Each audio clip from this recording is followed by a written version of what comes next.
खबर शामिल करते हैं विहाड़ी से। हमारी नुमाइंदे तौसीफ की रिपोर्ट के मुताबिक विहाड़ी मरकजी नायब सदर पाकिस्तान अवामी तहरीक राजा जाहिद महमूद, मरकजी नायब नाज़िम आला सरदार शाकिर खान मिजारी, मरकजी जनरल सेक्रेटरी कोऑर्डिनेशन जनूबी पंजाब आरिफ चौधरी, कायम मकाम सदर पाकिस्तान अवामी तहरीक जनूबी पंजाब नूर अहमद सहू, चौधरी इकबाल यूसुफ, चौधरी इरफान यूसुफ, चौधरी जावेद अशरफ वड़ाइच ने पाकिस्तान तहरीक मिनहाजुल कुरान के 40वें यौम तासीस और बल्दियाती कन्वेंशन से खिताब करते हुए कहा है कि पाकिस्तानी कौम को हमेशा नारों में उलझाया जाता रहा। हर सियासी जमात ने अवाम को सब्ज बाग दिखाकर लूटा। इमरान खान ने न सिर्फ पाकिस्तान अवामी तहरीक के साथ बल्कि पाकिस्तानी कौम के साथ धोखा किया है। मौजूदा हुकूमत सिर्फ अपने जैसे लोगों के लिए काम कर रही है। करप्शन का बाजार गर्म है। 98% आबादी के हुकूक सलब किए जा रहे हैं। इमरान खान मुक्तदर कुव्वतों की बैसाखियों के सहारे इक़्तिदार पे बराजमान है। रियासत कमजोर होती जा रही है, लेकिन मुल्क में ताकतवर कुव्वतें काबिज हैं। बारी बारी इक़्तिदार में आने वालों के साथ मौजूदा हुक्मरानों का बोरिया बिस्तर में लिपटने जाने का वक्त आ चुका है। मुकर्रीन का कहना था कि पाकिस्तानी कौम का अलमिया है कि इलेक्शन में हिस्सा लेना सिर्फ वडेरों का हक समझा जाता है,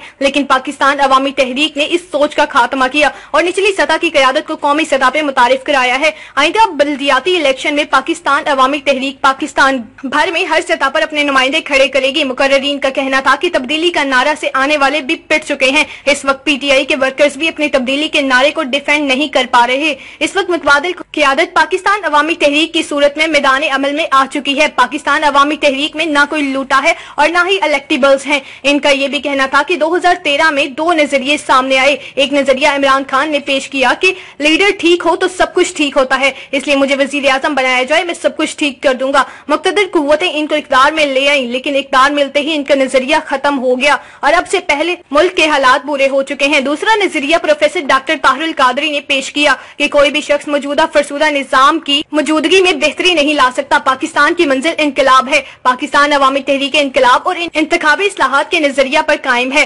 पाकिस्तान अवामी तहरीक डील पर यकीन नहीं रखती। अगर हमारी क़यादत भी डील कर लेती है तो असम्बलियों में हमारे नुमाइंदे भी बैठे होते। नवाज शरीफ लंदन में छुप कर बैठा है और पाक फौज पर जुबान दराजी कर रहा है। वो पाकिस्तान अवामी तहरीक के कारकुनों का कातिल है। अगर हमारे कारकुन मॉडल टाउन के शोहदा का बदला लेने के लिए निकल आए तो कोई भी एक मुस्लिम लीग की सड़कों पर न निकल सके। हम अदालतों के फैसलों का एहतराम करते हैं। इनका कहना था कि पाकिस्तान अवामी तहरीक के इस्लामाबाद के पहले धरना को मुक्तदर कुव्वतों ने इमरान खान के साथ मिलकर हाईजैक करने और मर्जी के नताइज हासिल करने की कोशिश की, लेकिन डॉक्टर मोहम्मद ताहिरुल कादरी की दानिशमंदी से इनके तमाम मंसूबे नाकाम हो गए। पाकिस्तान अवामी तहरीक का मंशूर है कि मुंतखब नुमाइंदे और अफसरान के बच्चे इसी तरह गवर्नमेंट स्कूल अदारों में तालीम हासिल करें जिस तरह गरीब के बच्चे तालीम हासिल करते हैं। पाकिस्तान अवामी तहरीक मुल्क से मौजूदा फरसूदा निजाम का खात्मा चाहती है। इसके खात्मे के लिए कायदीन तहरीक के प्रोफेसर डॉक्टर ताहिरुल कादरी ने मौजूदा वजीर आजम इमरान खान को भी मुल्क में इलेक्शन के निजाम में इस्लाहात लाने की दावत दी, लेकिन इमरान खान इस एजेंडा पर न आए। न जाने इनका क्या एजेंडा था। कन्वेंशन में अली रजा लक, राव मोहम्मद इसहाक, चौधरी अली इमरान, रफीक अहमद भट्टा, काजी मोहम्मद वहाज कादरी, मोहम्मद अफजल हाशमी, मोहम्मद सकलैन, राव मुनव्वर, राव गुलाम मुस्तफा, डॉक्टर राना मनीर, हाजी बशीर अहमद भी समेत कारकुनों की बड़ी तादाद ने भी शिरकत की। मजीद ताज़ा खबरों और अपडेट्स के लिए देखते रहिए मुसाफा न्यूज।